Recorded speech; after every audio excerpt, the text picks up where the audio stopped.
The Threads of Fate by L.S. Larkey and Atlantean Astrology, a 5-part series. Chapter 5, The Threads of Fate, the final thread.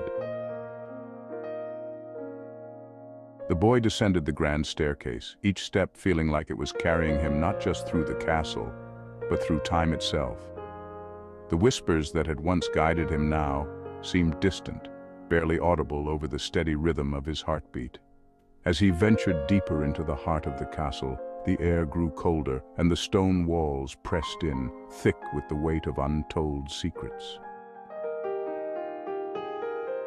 At the bottom of the staircase, he found a hallway shrouded in darkness, the flickering light of old torches barely illuminating the path ahead. It was here that the boy felt it, an undeniable pull towards something far greater than a mere thread. This was not just another piece of his father's soul. This was the final truth, the culmination of everything he had learned and experienced. At the end of the hallway stood a door, larger and more imposing than the others he had encountered. Its surface was intricately carved, depicting scenes of life and death, light and darkness, creation and destruction, all woven together in an endless tapestry of existence. The boy hesitated, knowing that whatever lay beyond this door would not only reveal the final piece of his father's soul, but something far deeper. Taking a deep breath, he reached for the handle and pushed the door open. Inside, the room was vast and empty, its stone walls rising into the shadows above. At the center of the room stood a single pedestal, and upon it lay the last glowing thread. It pulsed with a soft, ethereal light, casting gentle shadows across the floor. The boy approached slowly, his footsteps echoing in the silence. He could feel the weight of this moment pressing upon him, the moment of revelation. As he reached out to take the thread, a voice, deep and resonant, filled the room. "I am wisdom." The boy froze. The voice was unlike any he had heard before. It carried with it the weight of eternity, of countless lifetimes lived, of experiences gathered and lessons learned.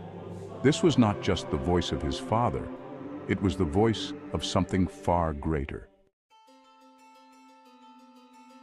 He could feel the immense power of this revelation coursing through him. The realization that, after all the lifetimes lived, after all the knowledge gained and wisdom earned, his father had discovered that free will was not about endless choices. It was about discovering the singular truth that lay at the heart of existence. Free will, the voice said, is the means by which we find this truth. It allows us to explore, to choose, to make mistakes, and to learn. But in the end, all paths lead to one. There is only one truth, one way that leads to life. The boy's heart swelled with understanding. This was the ultimate wisdom, the realization that all the choices, all the journeys, all the lives lived were merely stepping stones toward one divine truth. Free will was not the destination. It was the means to uncovering the singular truth that bound all of creation together. "I have found," the voice said, now soft and full of love, "that the one truth is love. The one way is to walk in love, to embrace it fully, for it is love that leads to life eternal. All other paths are illusions, distractions from the truth that has always been." The boy's eyes filled with tears as he understood the magnitude of what his father, both his earthly father and his father in heaven, had revealed. It wasn't just about gathering knowledge or even understanding. It was about embracing the one truth that surpassed all others, that love was the way, the truth, and the life. With a steady hand, the boy took the final thread of wisdom from the pedestal. As he held it, a profound sense of peace washed over him, filling him with the clarity that his father had sought for so long. The journey had not been about collecting fragments of his father's soul. It had been about discovering the truth that his father had found, that love is the ultimate wisdom, the path that leads to life.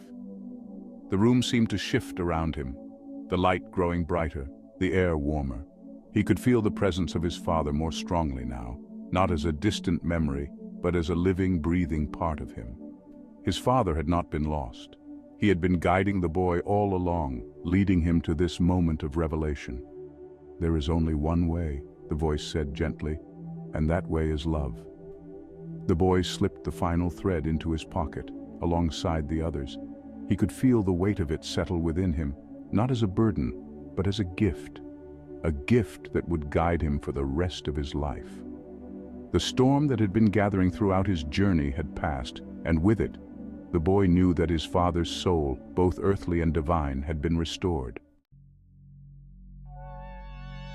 As the boy turned to leave the room, he felt a deep sense of fulfillment. He had uncovered the ultimate truth, not just about his father, but about life itself. And as he stepped out into the light of the world beyond, he knew that his journey was only just beginning. He would walk in the way of love, the one truth that leads to life, and in doing so, he would honor the wisdom his father had passed down to him. For the boy now understood that there was only one way, one truth, and one life, and that truth was love. "Hear, O Israel, the Lord our God, the Lord is one.